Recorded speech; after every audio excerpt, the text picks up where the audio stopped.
Hello students, my name is Roshan Mishra.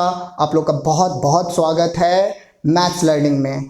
और अब आप लोग अपनी कमर कस ले, क्योंकि सीबीएसई की तरफ से क्लास 10th की डेट शीट जारी कर ली गई है। और ये जो है 15 फ़रवरी से लेकर के 21 मार्च तक है। तो अब बिना डिले किए हुए हम समझते हैं इसके जो कोर सब्जेक्ट्स है, उसको मैंने अपने बोर्ड पे लिखा है, उसको समझते हैं कि वो सब्जेक्ट्स कौन कौन से डे और कौन कौन से दिन को है। चलिए, कौन कौन से तारीख को है वो भी समझ लेते हैं। तो सबसे पहला जो सब्जेक्ट है मेरा वो है इंग्लिश, 27 फ़रवरी मंडे को है। साइंस 4 मार्च सैटरडे को है। संस्कृत 11 मार्च सैटरडे को है। CA IT AI कहने का मतलब कंप्यूटर एप्लीकेशन, इंफॉर्मेशन टेक्नोलॉजी या आर्टिफिशियल इंटेलिजेंस, ये 13 मार्च मंडे को है। सोशल साइंस 15 मार्च वेडनेसडे को है। हिंदी ये 17 मार्च फ्राइडे को है। एंड लास्ट जो हम लोगों का होगा वो मैथ्स या मैथमेटिक्स 21 मार्च ट्यूसडे को होगा। तो ये जो मैथमेटिक्स है इसमें दो होते हैं। दो क्या होते हैं? तो दो ये होते हैं कि एक स्टैंडर्ड होता है, स्टैंडर्ड मैथमेटिक्स होते हैं, और एक होता है बेसिक होता है, बेसिक।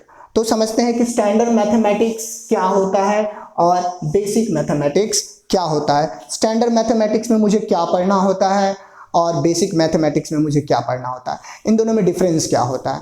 तो ये जो स्टैंडर्ड मैथमेटिक्स है इसमें मुझे NCERT के बुक के सारे एक्सरसाइज को इस तरीके से पढ़ने होते हैं कि किसी भी तरीके से अगर उस क्वेश्चंस को घुमा के दे या फिर लॉजिक वही रहे, लेकिन क्वेश्चन जो है वो कंप्लीटली लगे कि ऑलमोस्ट पूरा डिफरेंट है, लेकिन जो पैटर्न और लॉजिक होगा वो कंप्लीटली सेम होगा जो NCERT के उस चैप्टर्स में होंगे, लेकिन सेम क्वेश्चंस नहीं होंगे। वो होता है स्टैंडर्ड मैथमेटिक्स में। प्लस में NCERT के जितने भी एग्जाम्पलर क्वेश्चंस होते हैं या एग्जाम्पलर क्वेश्चन, एग्जाम्पलर्स, फिर से आप ले लो सैंपल पेपर, ठीक है, इन डिफरेंट वे, अलग अलग वे में होते हैं। मतलब कहने का कि स्टैंडर्ड मैथमेटिक्स में क्या होता है कि NCERT आपको सबसे पहले क्या करना है कि NCERT पूरा कवर करना है, पूरा कॉन्सेप्ट लेके करना है। दूसरा, उसका एग्जाम्पलर क्वेश्चन भी पूरा कॉन्सेप्ट लेके करना है। तीसरा, आपको sample paper at least 4 sample paper बना लेने हैं। अगर नहीं 4 तो 2 सैंपल पेपर, एक एडुकार्ट का ले लो, एक ओसवाल का ले लो, या फिर ओसवाल का ही ले लो तो उसको एटलीस्ट 5 टाइम्स बना लो, फिर से प्रीवियस ईयर जितने भी क्वेश्चंस हैं उसको पूरा कर लो। क्योंकि स्टैंडर्ड मैथमेटिक्स में क्या होता है कि सेम टू सेम क्वेश्चंस आपके बुक से नहीं पूछे जाते हैं। पैटर्न NCERT का ही रहता है, जो चैप्टर्स है उसी का रहता है, लेकिन क्वेश्चंस जो पूछने का तरीका होता है, जो वैल्यूज रहते हैं वो बिल्कुल अलग अलग होते हैं। तो स्टैंडर्ड मैथमेटिक्स में ये होता है। बेसिक मैथमेटिक्स में क्या है, ये बिल्कुल थोड़ा सा यहाँ पे फ्लेक्सिबल हो जाता है। वो क्या होता है कि बेसिक मैथमेटिक्स में भी NCERT तो होते ही है, साथ में क्या होता है कि इसमें एग्जाम्पलर क्वेश्चंस भी होते हैं।